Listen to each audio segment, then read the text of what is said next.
Yo, what's up, everybody? Back again for another episode of Star Wars The Acolyte. Lobo here with YoJimbo and BlahBlahBinks. How you both doing today? Good. Doing all right. No Dan today. He's nursing a migraine. Never fun. No, definitely not. Never a fun thing to do.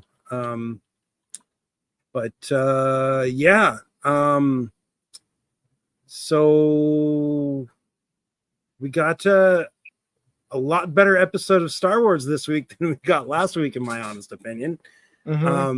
We got what we should have got as a follow-up to episode 2, because the opening scene pretty much picks up right where that episode left off, which was kind of strange to me that we got that flashback video episode. Not spoiler. Like if they had done it after this episode, it would have made that cliffhanger a little more, having to wait an extra week for it while they do the flashback episode. It would have made more sense to me as a person that watches TV shows. Oh, you mean like if episode 3 and episode 4 were switched? Yes. Yeah. Except for the ending. Yes. A lot of people are talking about the ending. Like if that was the way it ended and then it went into a flashback, everybody would be super pissed. Yeah, there would be a lot of blowback. But that's what gets you to come back, right? More than there already is. Then there wouldn't be a resolution. So it would have been insane if they did it like a different order. It kind of doesn't feel like it fits anywhere really yet. What the episode that we got last week? Yeah. Or maybe it would have been better as a second episode. Yeah. So far, that's where I feel like it fits in best. It should have been 2, not 3. I feel like they should have had the killing of Carrie-Anne Moss's character in the first, like that first little segment, and then the little splash acolyte screen, and then instead of May waking up, flashback episode. Yeah. Having it just be part of the very first episode. Yep. That could have worked too. But then you lose but you'd have to remove the final scene where May goes to the tree looking for Osha. Right. Because that episode, the way that episode ends, or the next episode would have started with Osha waking up would have been the start of the next episode, the episode 2, instead of following the cold open. If they didn't show May going to the tree and you just have this other character waking up, it certainly looks like what Soul said was true, where one was saved and the other died. Right. So it would be like they would have been able to maintain the twin illusion, or the is it one person or two thing going on. But what's done is done. I think yeah, but it's the context is that we're thinking of the murder of the first Jedi is the actual murder mystery, and it's not. It's what happened to Osha and May in that flashback. That's the actual murder mystery that we don't know all the pieces to. Right.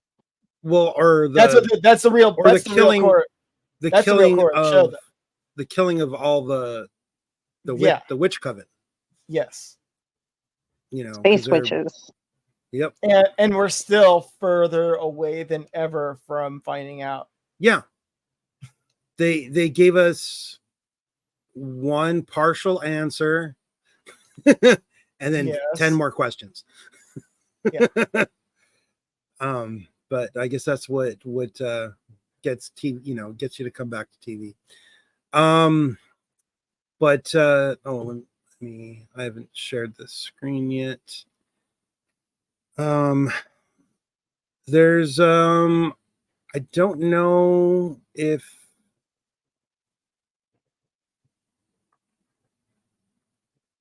yeah. Is there any? I didn't hear any Star Wars news this week. How about you guys? Anything? I didn't hear anything, but I'm going to try that new game that came out. I haven't started it yet, but I'm going to download it. So the phone game. Yeah. There's something tangentially related to Star Wars. What's that? Spaceballs 2 got greenlit by Amazon. I saw that. Oh, that's right. I was actually going to wear my dark helmet shirt today with Mel Brooks. So it's not all hope is lost. Yeah, Mel Brooks. Right. So if he wasn't involved, then I feel like I would be, I don't know, cringing at the thought of it coming back. But if they don't call it The Search for More Money, I'm going to be very disappointed. Absolutely. Well, that's what it is. Right. It is happening for sure. Yeah, that would be a huge missed opportunity. Right. So, but what do you think it's going to be? I mean, Spaceballs 1 was mostly a Star Wars spoof, but it did have some Star Trek stuff thrown in there. You think we'll get more than just Star related franchises? Do you think that we'll throw some maybe they'll throw some Battlestar in there? Maybe they'll throw some something really obscure like some Buck Rogers in there. There's some Flash Gordon. Yeah. But can have what's his name? The guy who plays Flash Gordon in it. The guy's still bouncing around, isn't he? Which the OG guy?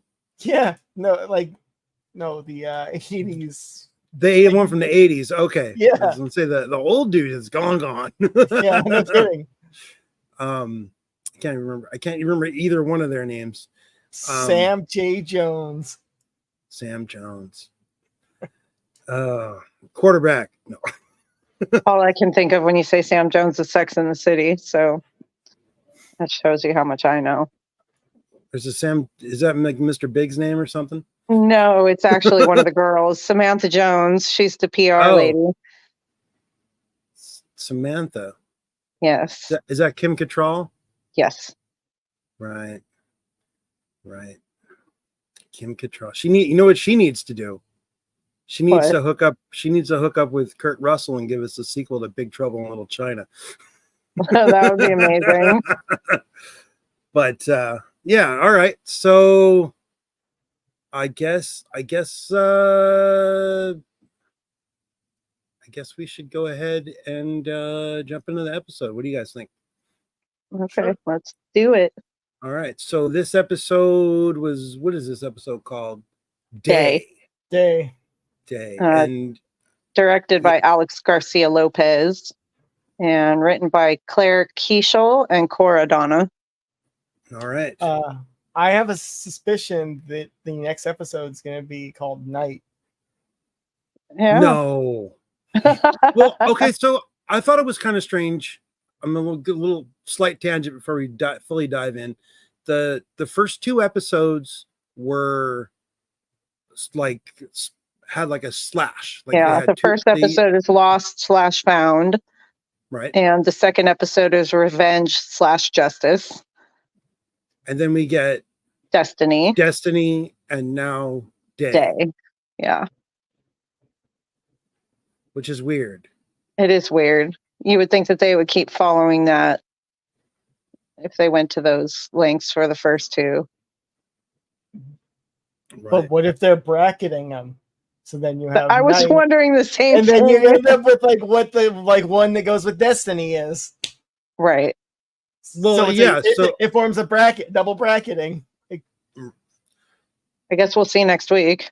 Look, wait. So we get two titles in a row, and then what would go with Destiny? Fate? Okay, so let's go with A-B, C-D, D-C, basically as a pattern. Oh God, that was... I know what you mean. Yes. Like if they're going to do 2 titles with the slashes and then 4 episodes that are words and then 2 more episodes. with with slashes. with the slashes. Yeah. We'll see. Time will tell. So yeah. So we start on Kofar. This is the planet we last saw in episode 2 of this series, where Kelnaka, the bald Wookiee, is hanging out. One of the better looking planets, nice and green, not super industrialized. We get like this is like right after he chases off those dudes. Like, it really bothers me that wasn't just immediately following the other one, which as the way that this episode ends makes me think that we're gonna get another flashback episode. But we started getting shown the inside of his house, and he's been drawing the yin yang markers all over the place. Yep. And looking like Dark City over here. These like this one here, like this is the exact same pictogram or whatever it is that's on May's forehead, thanks to the thread. So clearly this guy is, obsessed with what happened. Obsessed, yeah. I mean, every time I've ever seen someone's house all sketched up like this, is like it's usually in a movie, and it's usually like in a someone who's gone crazy, someone who's usually some kind of serial killer or Well, like I mentioned, Dark City, because Dark City has like the main character, and they're trying to frame him as a serial killer by like drawing spirals everywhere and spirals in bodies, and like remember, like there's a detective in it who goes crazy and starts drawing the spirals too, like, and it is actually the shape of the city. I never saw that. Oh. But yeah, spoiler. Okay. I haven't seen it either, but I won't remember. Yeah, I probably won't ever see it. Challenge accepted. Sunday. All right. Let's see. So yeah, the last time like all these carvings on the wall, the last time I saw this in something was in the Batman Arkham video games. I think Amadeus Arkham's cell was like this. And in Venom, Let There Be Carnage. That was like that. Anyways, sorry, I'm also just waking up. So we get Kelnaka is going about his day. He's making some grub. He looks like he could be Chewie's brother or something. I mean, how long do Wookiees live? A couple hundred years. I think when Han Solo and Chewbacca meet in the Solo movie, Chewie tells him how old he is. Okay. But you look great for your age. He's like, he was like, no way, you look great. You gotta give it to him. Like, he was giving it his all in that Solo movie, though. Like, he really does. Yeah, he really does say, you look great for your age. Yeah. Yeah. No, it's good. I like I'm a big fan of the Solo movie. Make Solo 2 happen. So that was just basically, we get the little establishing shot of Kelnaka having lunch. And then we cut to Coruscant, another view of the city with its teeny tiny little trees. And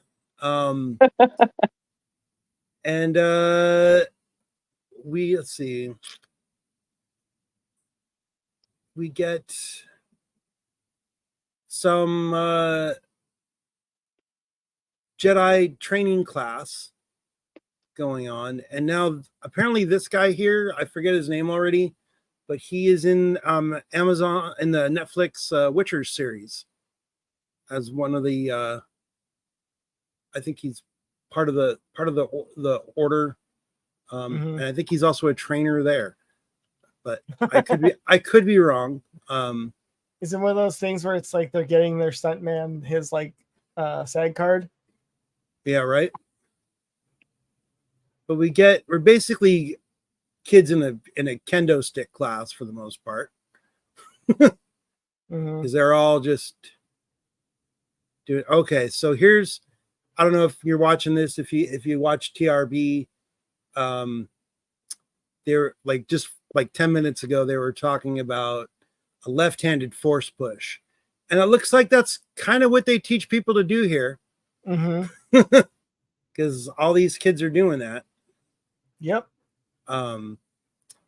Which is kind of funny, and I just like no, this is notice is how is this introductory lightsaber combat basically? Yeah. So when you're done with like the kata to protect yourself, you push them away, which is effectively like running away without running away. You're like giving yourself some range. Yeah, making some space between you and your attacker. But I just realized how, like, as far as Earth is concerned, this class is very diverse. There's people of all different ethnicities in here, and one alien.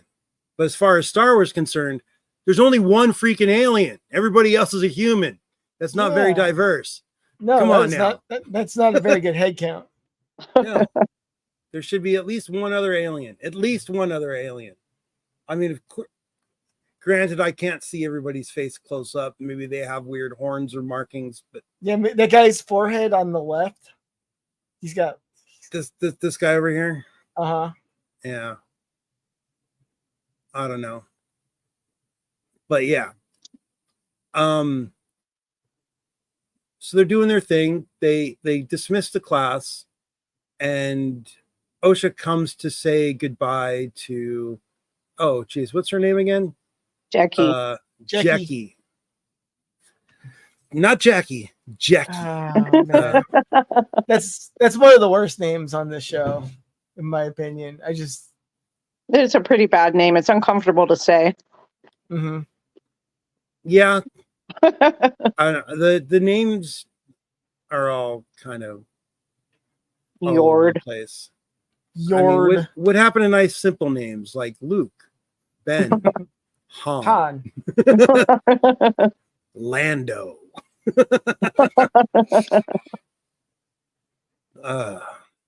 Yeah, sorry. Every time I think of Lando, I just think of Lando Lakes, and But Osha basically is like, I'm gonna leave. And Jackie's like, I thought you were gonna, hang around till we catch your sister. And she's like, no, that's the Jedi's problem now. I don't need to be involved in that.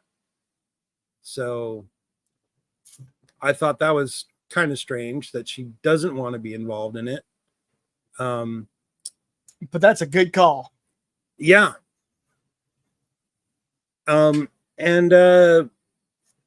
she's basically going to split without saying goodbye to Master Soul, because she doesn't want to cause any more problems for him. And we get, I don't know what this ship is called. I feel like we should, hold on. Let's just give it a little.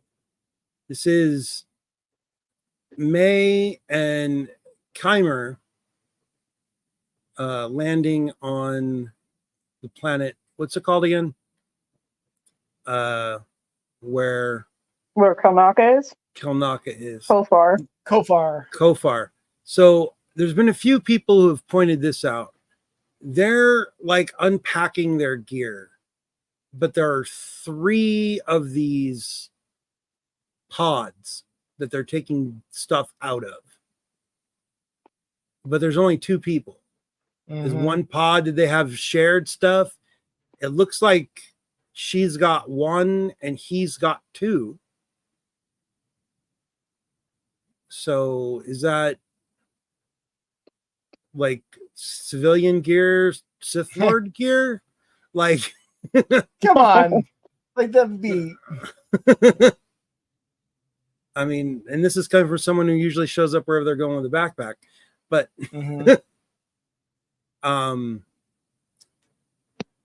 he tries to,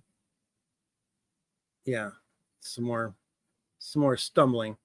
But he's saying, I know bounty hunters who won't set foot in these forests. You don't want to just go running off, which I find kind of strange, because he then follows it up with, May asks him, but you went into this forest? He's like, yeah, to help you. It's like, I don't know. It seems very sus. That was the first word that came to my mind. Yeah. Especially on the second watch. I was like, oh, you are up to something. Yeah. He's definitely up to something. But apparently he's an excellent tracker. But he's a bumbling fool. Like, this guy almost makes Jar Jar seem elegant. But oh yeah, here we go. We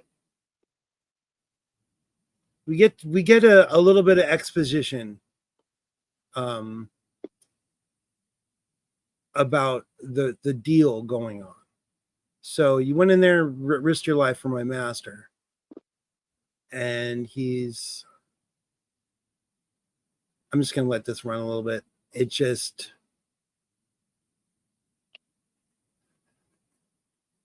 Jason Mendoza. He's being very manipulative of her. Yeah. And it feels like he's not trying to hide it, but she's not picking up on it. Right. And then there's this truth bomb. Right? You know, your sister being alive doesn't change anything. You need to kill the Wookiee. You made a deal. Now, that's like, I don't know, almost threatening in a sense. Yeah. And even the music agrees, because the captions say uneasy music playing. But yeah, I would love to go camping on this planet. I mean, it looks freaking dope. Definitely one of the best I've seen so far. Yeah. Well, aside from Space Hawaii. Yes, Space Hawaii was my favorite. but that was animated, and this is actually a legit location that they filmed at. Right. So we get the Acolyte little splash screen comes up after that scene, and we are immediately brought into a room at the Jedi Temple. And center stage, slightly to the side, we get Ki-Adi-Mundi, which they don't name in this scene, but if you watch the credits, that's who that is. And a lot of you will remember Ki-Adi-Mundi is the guy in episode 1, The Phantom Menace, who says, but the Sith have been extinct for a millennia. Clearly, he should know better. Right. But we'll see how this plays out. Yeah, but this is like a subcommittee meeting. It is.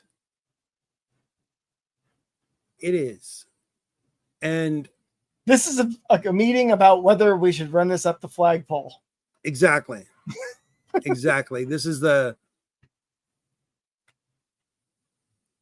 middle management. This is middle management bungling. Yeah.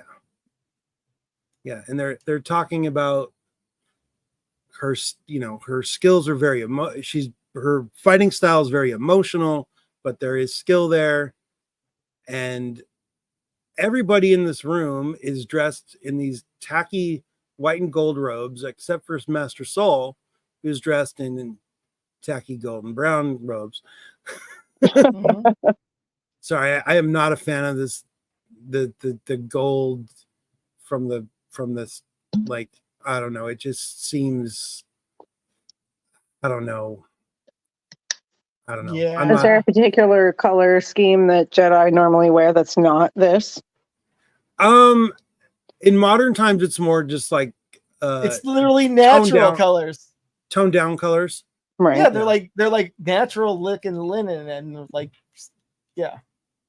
So it's almost like kind of khaki rather than white and gold. Right. Yeah. The High Republic, because they were high when they designed their clothing. Yeah. And yeah, so we get, you know what though, think of this though, like as like how fashion was in courts and stuff, like, oh, let my have my frilly sleeves, my frilly robes, and their powdered wigs, and their high and their cummerbunds, and their high heels. Yeah. So we get the little breakdown of she's hunting Jedis. These two have been taken out. This guy is also convenient how Soul forgets to include himself in this hollow projection. Yeah. I was kind of like, yeah, it's like, why isn't Soul shown there? And also, like, I feel like it's kind of weird that, in Star Wars, there's a lot of color correlation. And we have Sorry, my dog is snoring. I hope you didn't hear that. No, blue generally signifies the light side, and red usually signifies the dark side. And they have the two deceased characters in red instead of some other arbitrary color. I don't know, I might be looking into it too deep, but I thought that it was strange. Let's see. Yeah, they could have grayed them out. It probably would have made more sense. But gray is real close to. It might not have been different enough from the blue. Right. And we get the little recap about the Jedi on her planet when she was a kid and all that stuff that we know that they've been ramming down our throat all 4 episodes so far now. But here's some of the dialogue that they were talking about in some of the other Star Wars YouTube channels that I was watching earlier. Let's see here. She puts just going to go ahead and let this run so I get the right words. Here we go. Turns up all these trained by one of our own. How does she know that she was trained by one of their own? Is she the trainer? Good question. I didn't notice. I didn't pick up on that. Right? And it's like, she doesn't say seemingly trained by one of our own. She just makes the statement that it is by one of their own. Like, what does she know that the rest of us don't? Something, I'm sure, as in like all government things, right? Right. I mean, there was like, at first she didn't even want Soul to go after her, after Osha. Yeah. That's why she sent Yord. And then we get Kiara Mundi chimes in. Well, I guess no, it was this other woman that says, "You think a Jedi trained her?" Even a hologram could tell me that. It was her response, and it's like, I don't know I don't know. It doesn't. Does it show like the myopia of the Jedi at this point that like, oh, we have a monopoly on force power? Yeah, kind of. She does carry that arrogance as if they're the only. Yeah. Like the entire point is they went to go shut down another force using sect of people. So yeah. Yeah. Then they're going like, and saying like had to be one of us. Why? Did you actually take out all the other force users? yeah, exactly. How do they contain it? How do they control that? Mm-hmm. It's because the Jedi are bad. The Jedi are good. Oh man, everything's from a certain point of view, right?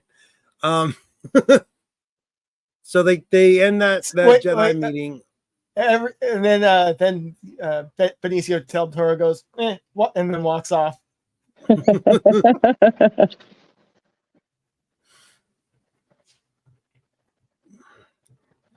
So, oh God, what's her name again? The bald one? Vernestra. Vernestra Rowe. Yeah. Vernestra. She's upset with Soul because she's like, She's why didn't you tell? upset with Why somebody. didn't she tell you? Why didn't you tell me that the other sister survived? And he's like, I did as soon as I knew. She's like, no, if there was any chance, you should have told me. And he's like, I saw her fall. And we get some little bit of wisdom, maybe not.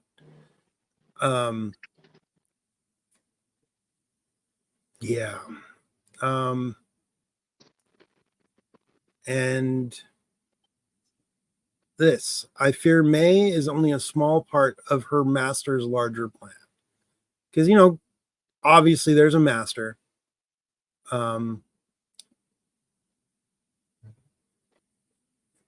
Is this word neutralize? Does that mean kill? That's what I took it as. Yes, that is absolutely what that means. I mean, he could just stun her. She resists arrest.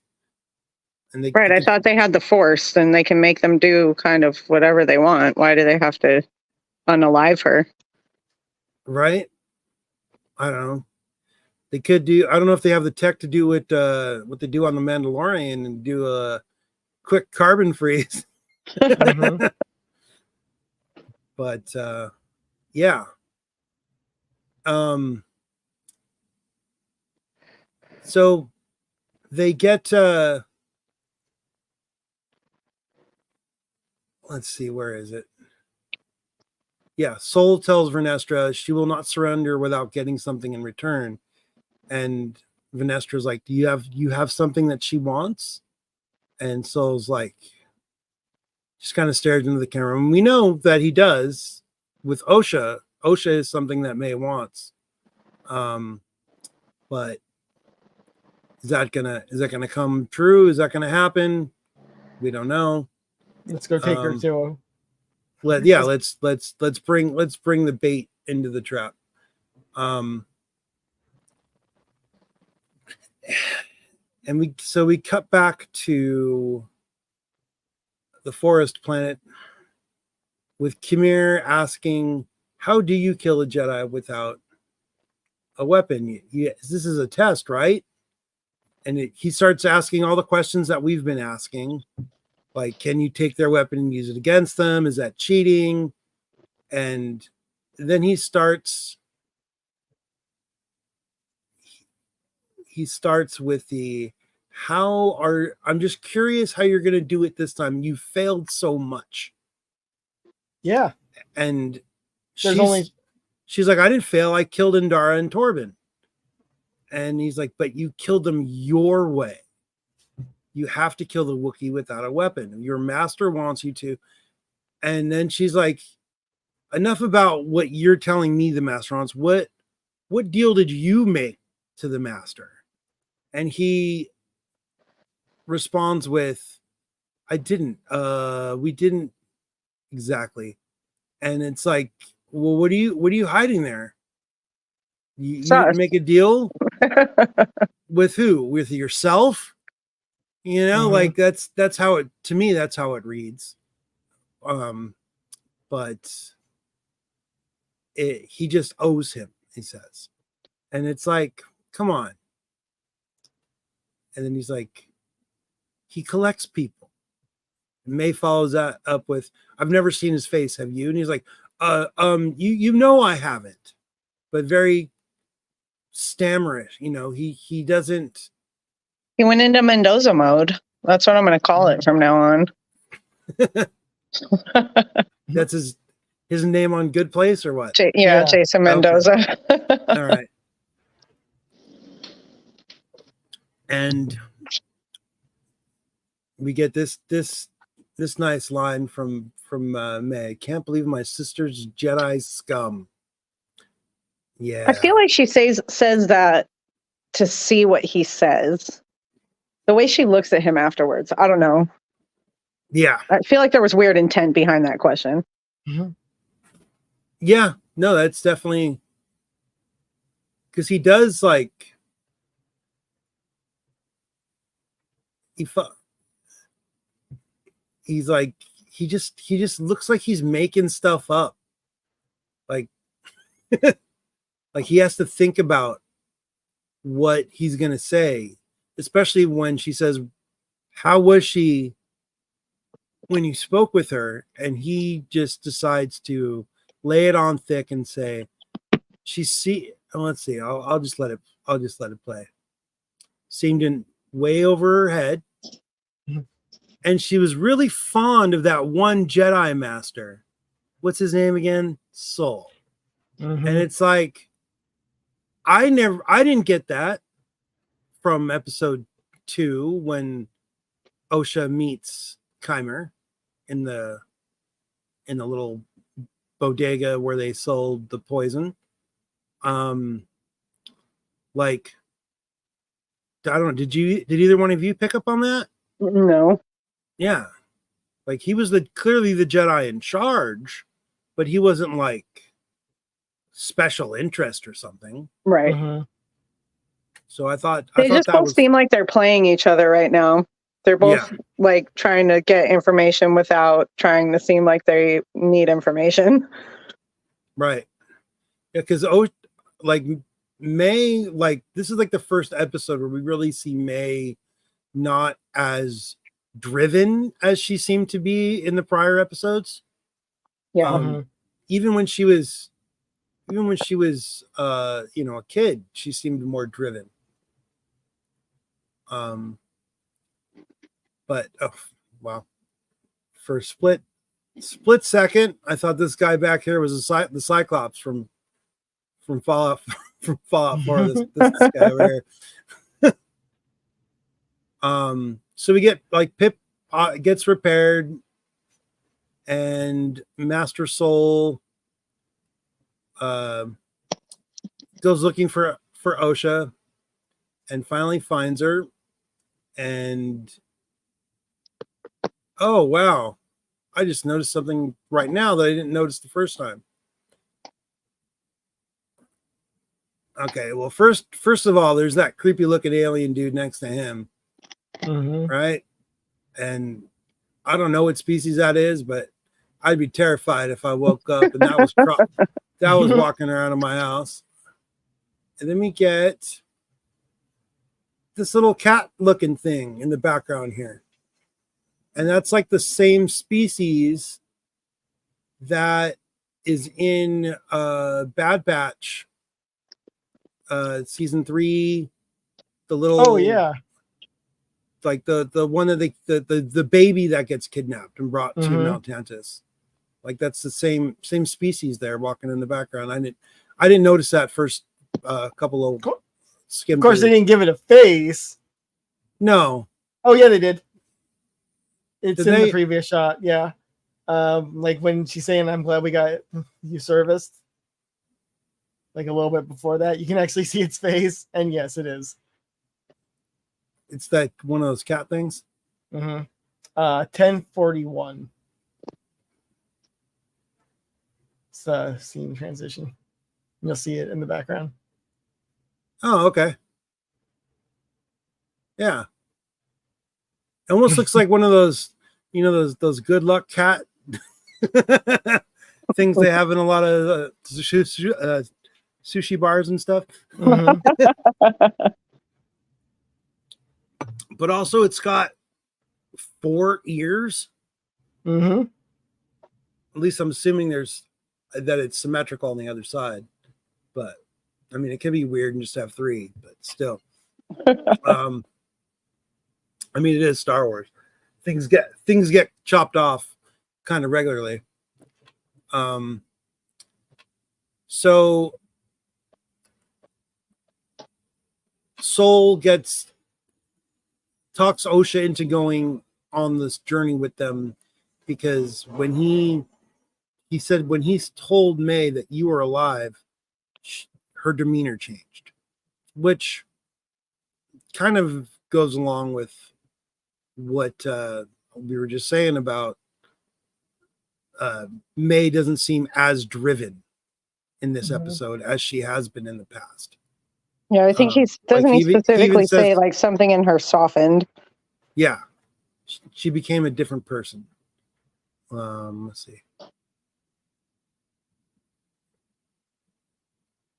And he just basically talks her into going, but she follows it up with, "I'm not going to wear one of those civilian robes." I missed that.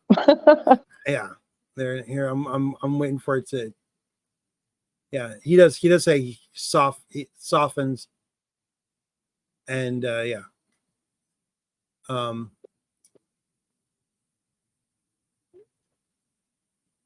So yeah, here. So we'll have a little joke here.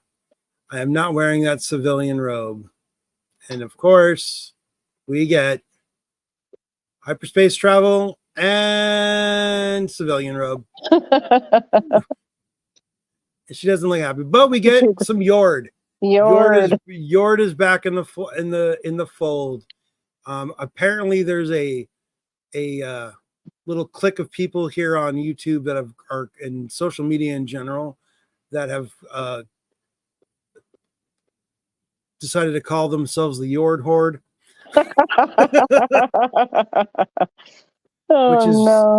Which is ridiculous. I can honestly say I am not a member of that.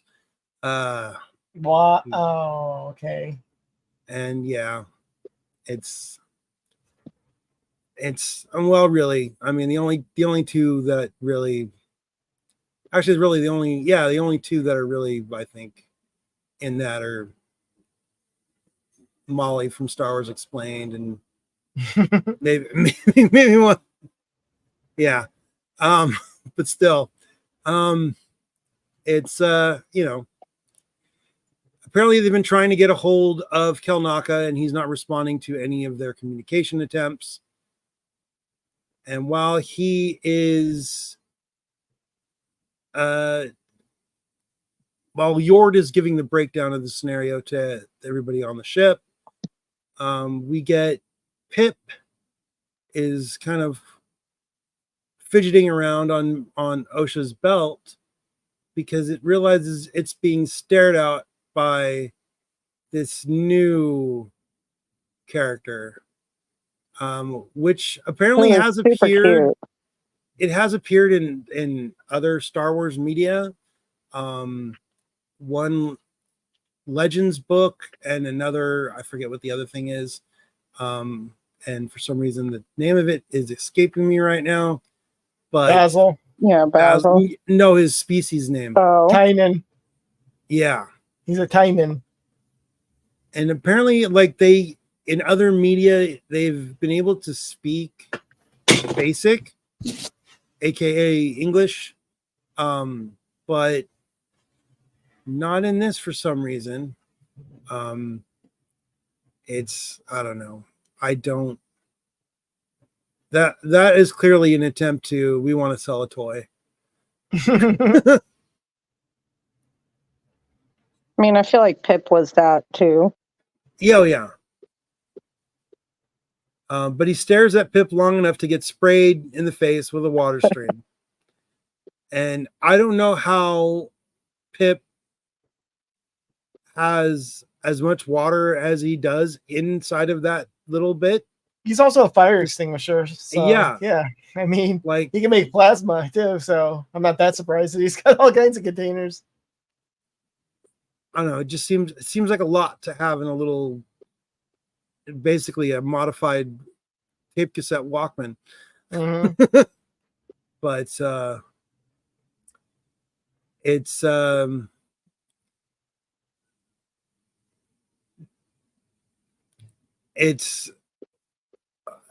OSHA's like, you know, here's a pronoun, I think, is he or they with us, talking about that what's his name again, the fuzzy thing? Basil.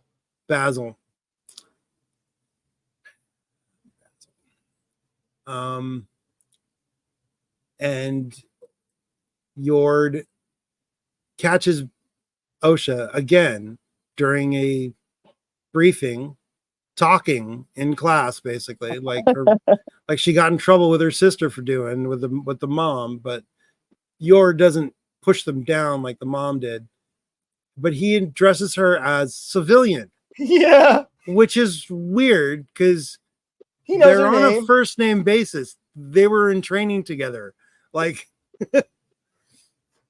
You know, but he's Yord. Yeah, he has a Yord complex. So there were people. So up until the point Ki-Adi-Mundi appeared in this series, people were like, "Hey, maybe this is Ki-Adi-Mundi's master, and that's why he's a weirdo." Mm-hmm. Now I'm thinking it's probably the other way around. And he's like, "Any questions?" Said, no, very comprehensive. And he's like, you know. So we get another. I'm gonna let it play because I always like these spaceship shots. And they, like, the landing craft separates from the hyperdrive engines, I guess. Yep. And they go in, they land on the planet, and they start talking to the civilians.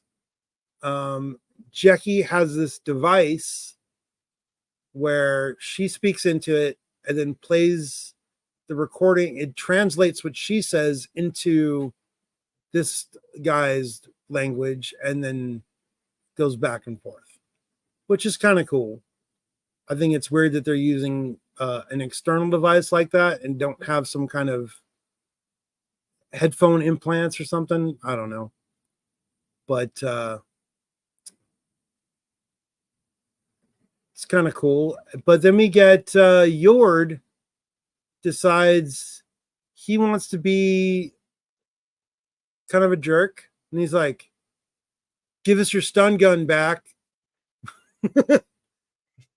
And it's yeah, he just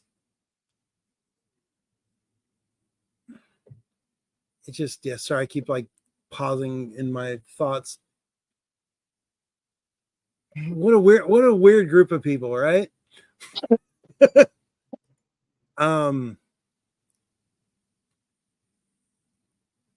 The alien gives up the information that Kelnaka a couple months ago just wandered off into the forest and hasn't come back. And just totally normal stuff. Yeah. And he looks very intense. And we get this, it looks like the trees on Kashyyyk for the most part. And they reveal that this dude, the little guy's Basil, is a tracker, which is weird. Like, there are dogs in the Star Wars universe. Why are you going to have this obviously intelligent enough to dress itself character going to be the sniffer bloodhound? He's like their Scooby. They're you know, like, you know, it doesn't make sense. But we also they're sorry, I'm like looking at this planet. It just looks like somewhere I need to go visit. But it is, it's in England, I think.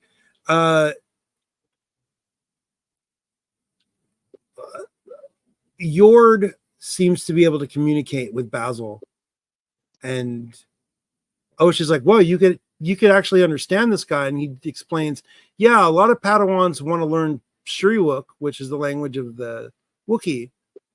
And he's like, "I instead, well, here, Yeah, he chose French instead of Spanish on his elective. Yord. Language more nuanced." Yeah. Yeah, it's like I said, he chose French over Spanish for his elective. Exactly. Everybody seems to understand like Wookiee. Right? I mean, even Han Solo did. How'd that work?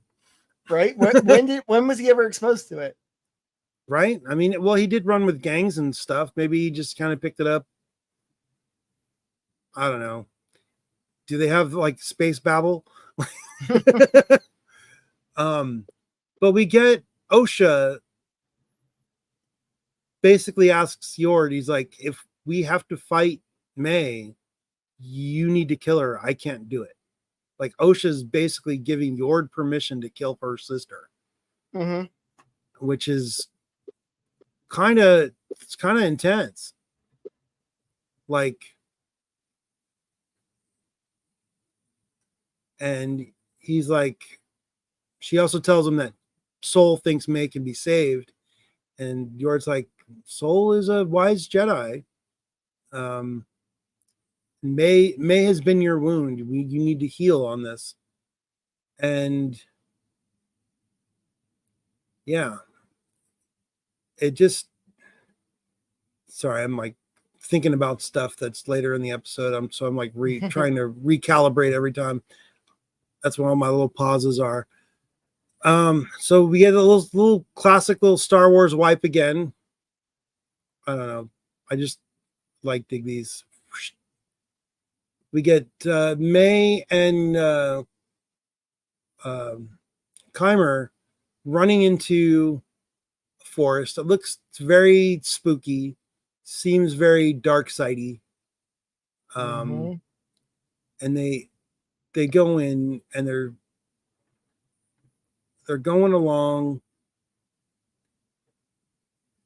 And is this the part where she does it?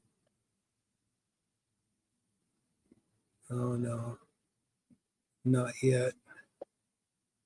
Like somehow, I mean, this clumsy guy is leading May through the jungle, and no falling, no nothing. But then we get we cut back to the Jedi squad, and they're walking through some trees with some nasty looking things on them. At first, I thought that these trees, like they were like big sap bubbles when I was looking on them on a small screen, but then I realized that these were in fact insects on these trees. And we will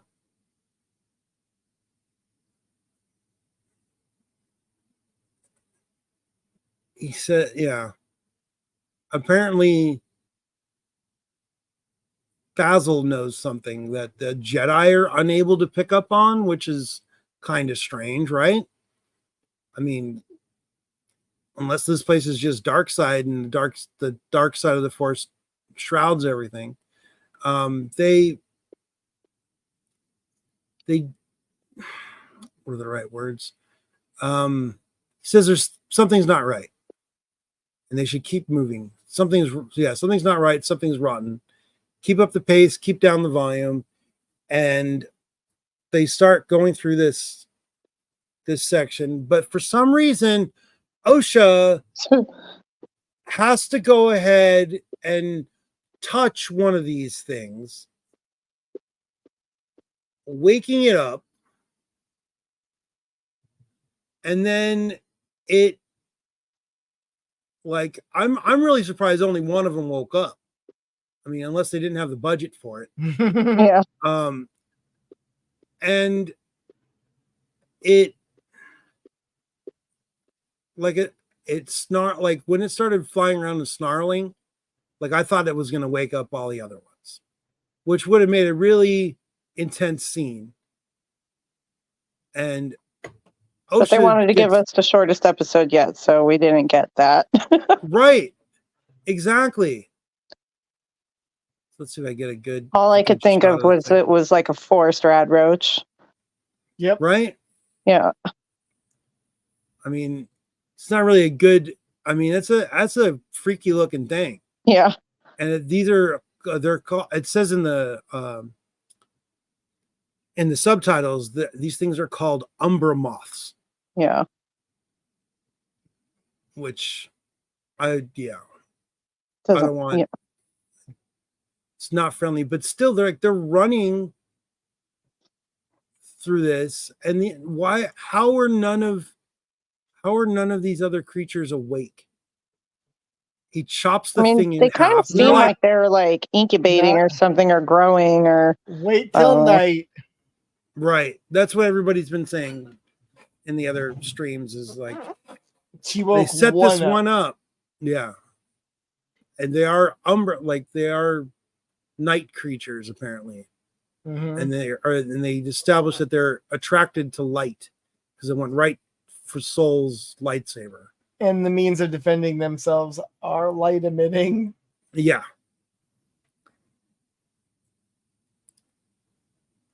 But Osha tells Jackie that she was able to sense the creature. It's like, well, if you could sense it, why'd you freaking touch it? Right. And then she feels bad about waking it, disturbing it, and getting it killed, which is strange because it's followed up by this line from Jackie. It's always an honor to get to witness anything or anyone transform into the Force. And it's like, what? It's an honor to watch something die? That's kind of a weird concept for the good guys. I mean, that is a weird interpretation of the Force. Oh, I like watching the Force drain out of something. Right. That's creepy. But she's a little weird. Jackie? Yeah. Yeah. But Osha also makes a comment about like she can't just like walk away from it like a true Jedi. And Jackie's like, what do you mean true Jedi? It's like there was,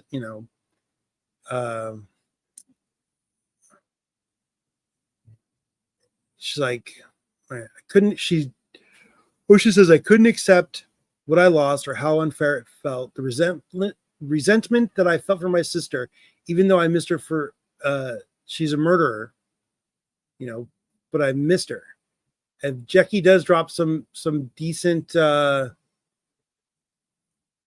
knowledge on her. She says, we are not defined by what we lose, but what we survive, which is kind of what makes up people's character, I guess. Life lessons and whatnot.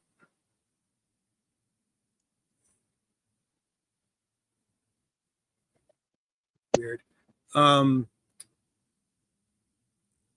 So again, we switch who we're following back to Keimer and May. And May wants to take a break. And Keimer wants to hurry up and get where they're going. He looks very intense.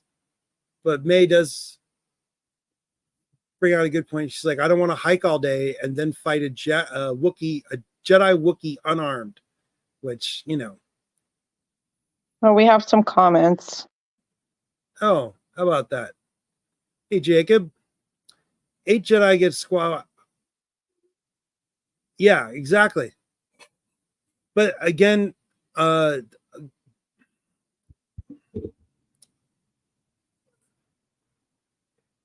let's see here. 8 Jedi get squad wiped, and not a single Jedi in all the galaxy can sense the presence of the dark side. 8 High Republic Jedi. True.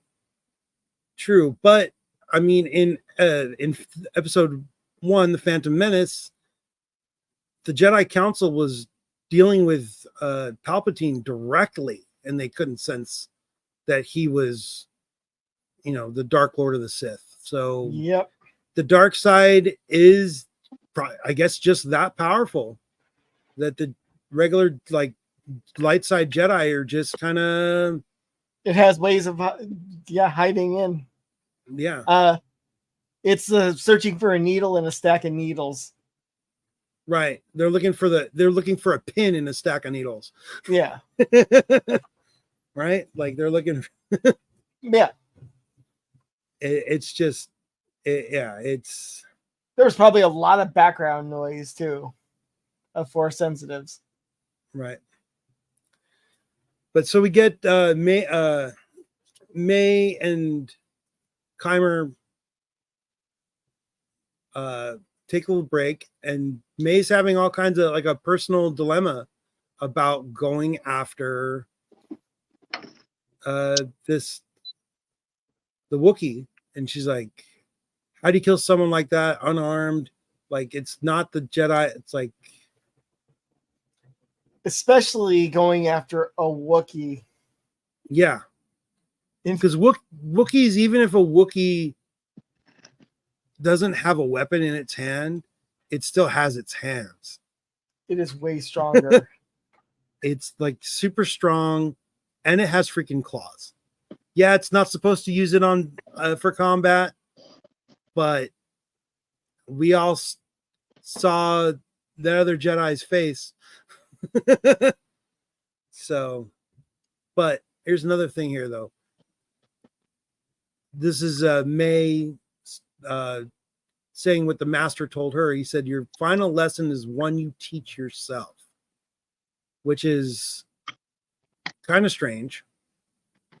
I think the final lesson of any Sith apprentice is killing their master. It is. The final lesson.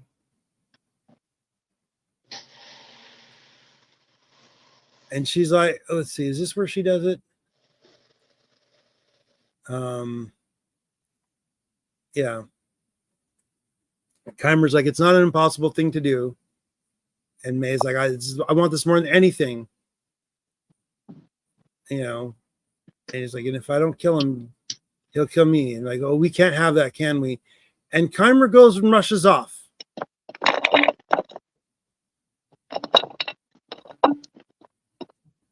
So he's going to look for something or something, right? Yeah, he goes off to get water, I think.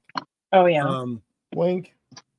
And while he's gone, May looks around all suspiciously, and we'll find out why in a moment.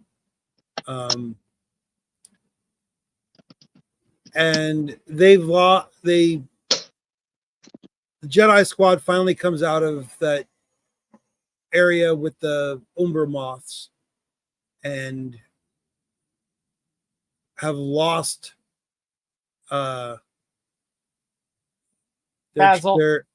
Basil, and he has this great line. I swear we need a tracker to track our tracker. Oh, which Yord. Is that's a very Yord thing. It is. That's totally Yord thing. Yordisms. And then you're gonna need a third tracker to track the tracker. Now we're getting into Spaceballs territory. Right? Yeah. So what's really they're getting so close to each other, the two parties, and we get I kind of skipped it. May screams, and not only does Kimir hear it, but so does the Jedi squad. So they all start trying to get to wherever the screaming was coming from. And Khmer gets strung up by his ankle in a trap that May set. And May decides to drop some truth bombs on here.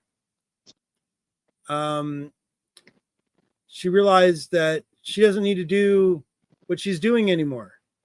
She doesn't need to kill a Jedi without a weapon. And she doesn't need to keep the deal that she made with the master character, whoever that is. And Khmer is like, what are you talking about? What are you doing? And she decides to head the 10 minutes south to turn herself in to Kelnaka, beg for forgiveness. And he's like, no, the Jedi is going to lock you up. And she's like, maybe they won't when I tell them who I know. And Khmer does not like that at all. And I don't know what it is.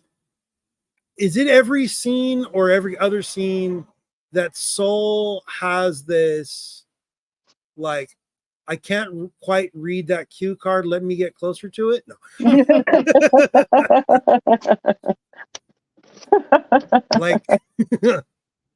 like he's focusing on something just out of sight for us viewers.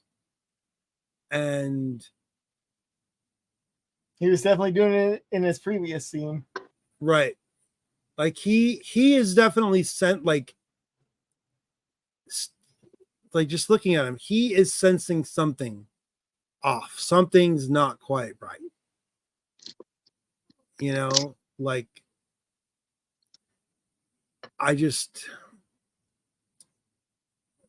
and then like he seems intense and scared. And he won't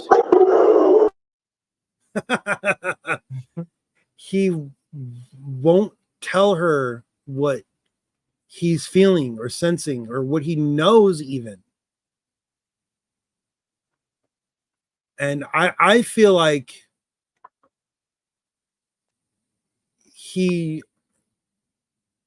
that when he stopped and he was like, whoa, I think that was the moment that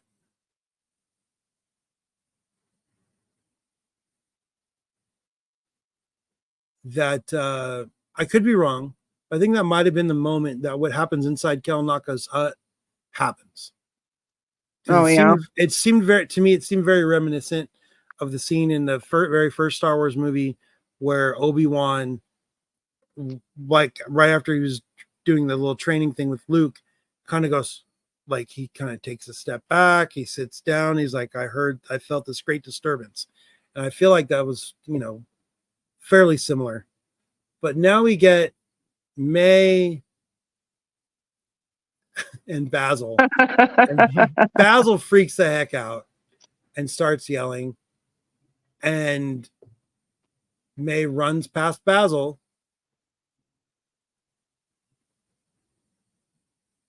Gets in the hut. Everybody's getting closer to the hut. May goes in, calls out Master Kelnaka to no response.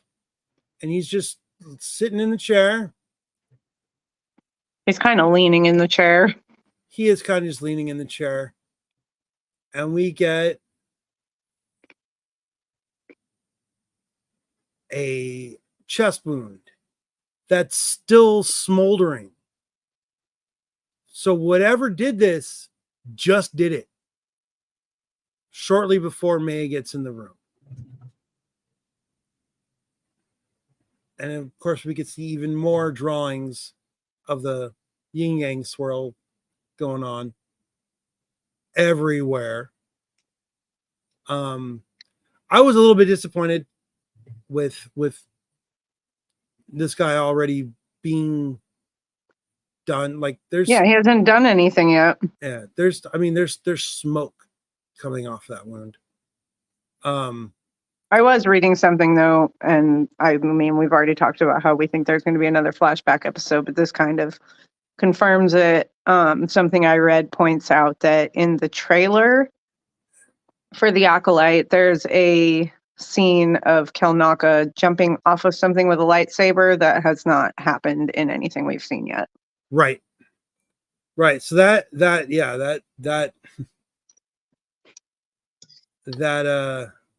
is very true. And yeah. It shows him actually jumping at that other Jedi Master that's dead. Oh, okay. What's his name? Torben. I didn't have time to go back and watch the trailer again after. He's jumping at, it looks like he's jumping at Torben. But we get all of the Jedi line up in front of the door, and one of the red shirts, one of the randomly unnamed Jedis, starts yelling to come out of the house, come out of the domicile, I think is what he says. Yeah. Let's see. I just got to see the text again. It was ridiculous. The name of the Galactic Republic and the Order of the Jedi. Anyone inside that domicile should come out with your hands where we can see them. I mean, come on. Come on. That's some cheesy freaking dialogue, but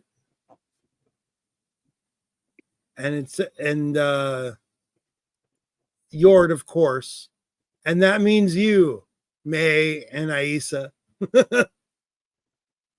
And then May senses rumbling, dark side style rumbling.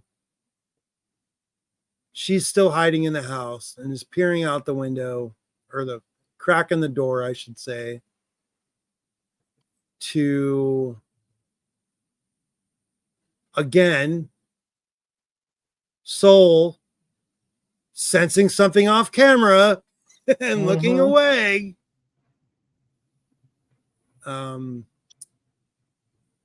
We get our I don't know. I just like that the Jedi, the Sith just hovering Jedi floating. in a little float down like straight out of some kind of anime. And we get first really good look at this being. I don't know if it's a man or a woman or what, but we get some people are calling him Darth Teeth. I've heard him getting called Darth Zipperface. Somebody I was watching was saying that it's almost a little bit xenomorphic with the like visible teeth, but I don't see that now. It's just, I don't know. It almost looks like a modified droid head. And they start telling it to stand down. And then we get that character comes right up to Osha. That's probably the best. Here we go. The best close-up we've got so far of the mask. It's pretty cool looking. And we get this. She's gone kind of cross-eyed a little bit, staring at him. I probably would if that thing was in my face. Right? I thought we were gonna get the classic. I thought Osha was gonna be a goner, because you figure you got clearly the big villain. Trying to get the right. I don't know if you guys have ever seen. I know. Kat, you haven't seen all the many hundreds of deleted scenes from episode 3 with is it Shock T that gets killed in a bunch of deleted scenes by a lightsaber being turned on right up against her? Yeah, I think so. Yeah, like I kind of thought that we were gonna get that one of those. We get, because like they're so, and we hear the light ignite, and then he raises it. I thought it was just gonna be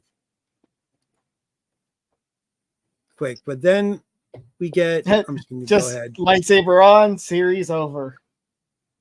He gets a little flick, throws her out of the way, and then we get the blast from the trailer and credits.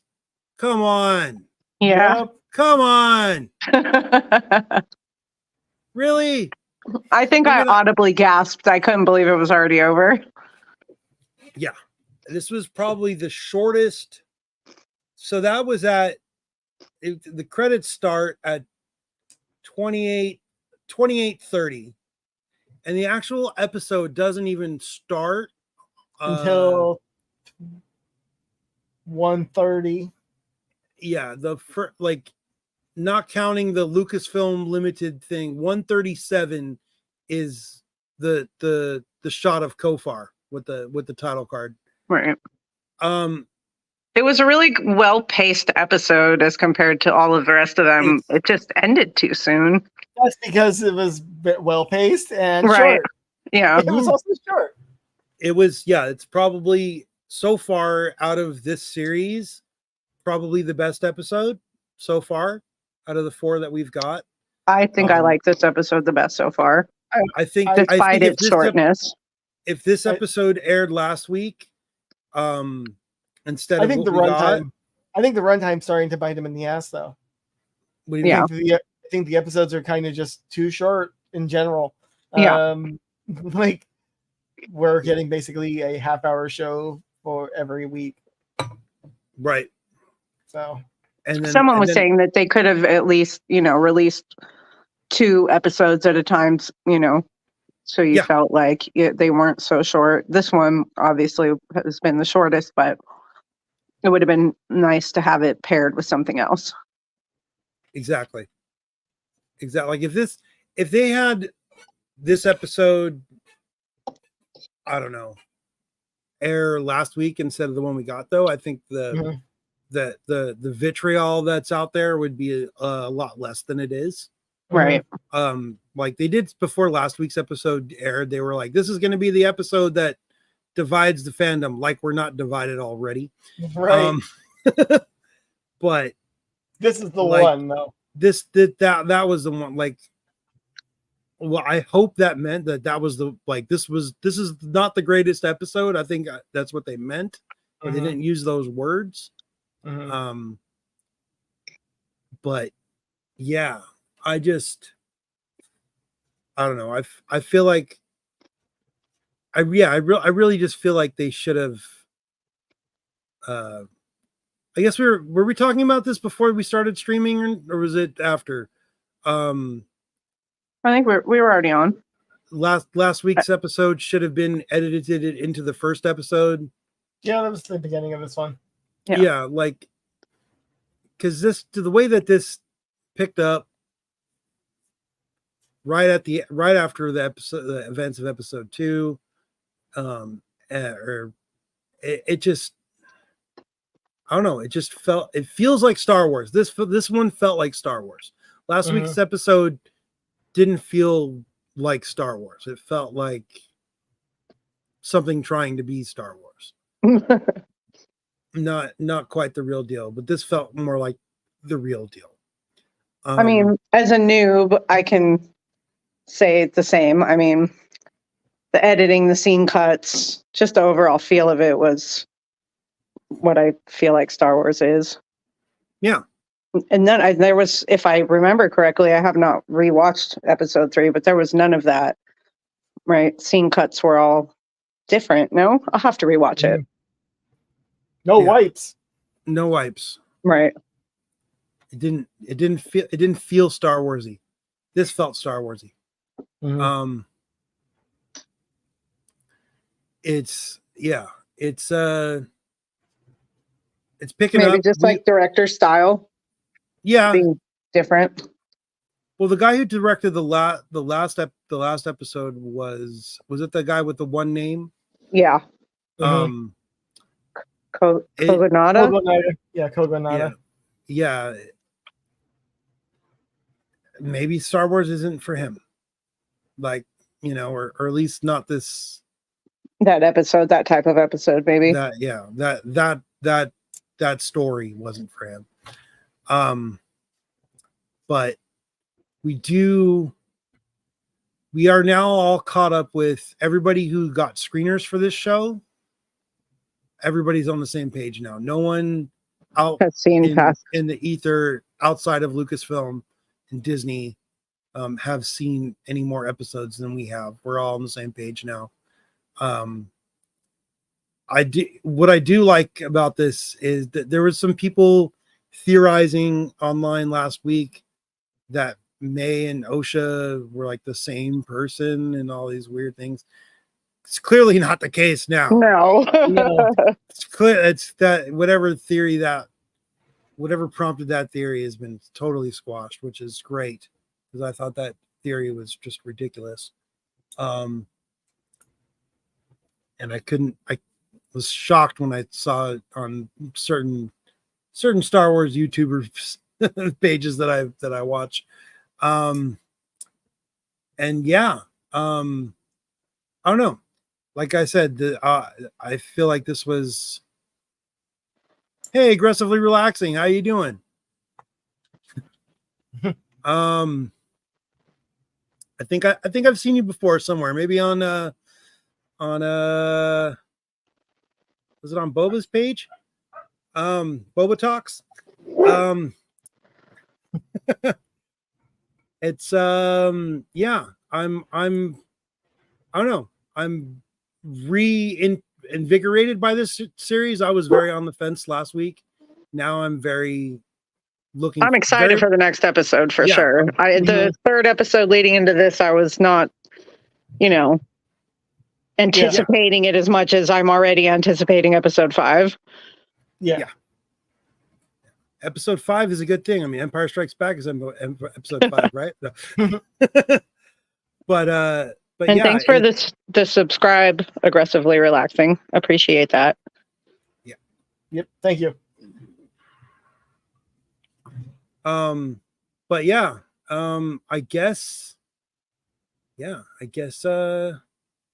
that's about it. So what do you guys think? I think we need a Dragon Ball Z style announcement at the beginning, like previously on The Acolyte. Like the build up to like with a voiceover instead of just the previously ... And show like the lead up of the charge and then start from there. But then if we get that, then it's a flashback episode. Yeah. They better not. After this episode, they can't. I mean, having flashbacks within an episode is one thing. But I hope that they don't want to, or that they're not going to give us a full flashback episode again. Right. Yeah, just like maybe a conversation with a little bit of like some clips. Yeah. So here we go. Aggressively relaxing. I really want the sisters to escape together. That would be pretty cool.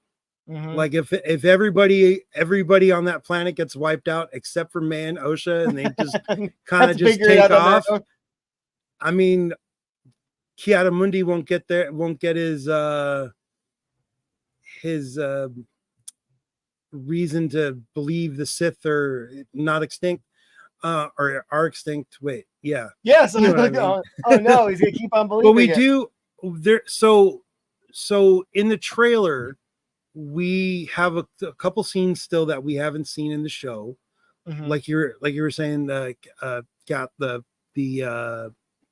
Kelnaka. Kelnaka coming down with his lightsaber towards Torben. And we also haven't seen Vernestra Rowe in action yet. And there's a clip of her in the trailer with her using her light whip. And it's on a jungly kind of planet that scene takes place in. So I'm kind of assuming that it's going to take place on the planet they're on right now. Speaking of planets, Kofar, I read, was filmed in Portugal. Oh, in Portugal. Yeah. Oh, wow. Not what I would have expected. No. That would, yeah. Wow. Okay. Gonna maybe have to go there one day. Who knows? Go on the Star Wars location tour. Right. But minus Tunisia. It's too freaking hot. I'll just go to Arizona instead. It's a lot closer. Yeah. But yeah. So there's a lot of theories on who that Sith Lord person is, or that apprentice, or whoever it is. I don't. Do you guys think it's Keimer? Do you think it's someone else? I mean, a lot of the stuff I read says that they think it's him, or that he's an apprentice, but I feel like he was so sus and so bumbly that he was trying too hard. I mean, this is just my silly newbie opinion, right? I don't know Star Wars very well, but I feel like it's too obvious as well. But right. like I said in a previous episode, I do fall into those traps very easily when I watch TV. Right. It does. Like, it's so obvious it can't be true, so it has to be true. Kind of. It's so obvious it's dumb, so making it go back around again. Yeah. The full 360 no scope on us. And they're they got that dot in the middle of the screen, so they know where the round's going.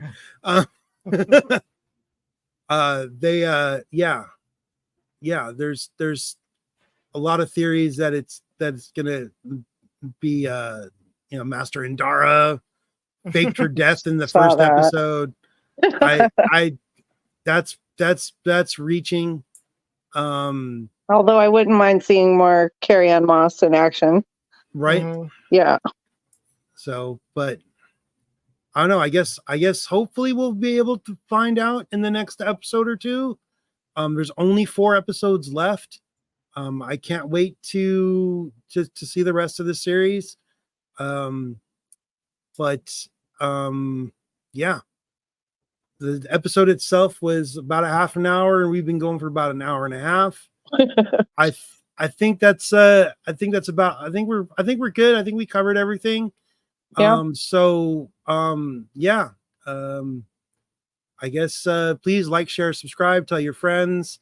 Come on back next week. We'll be here again 7:05-ish Pacific time for another episode of Lobo Looks at Star Wars The Acolyte.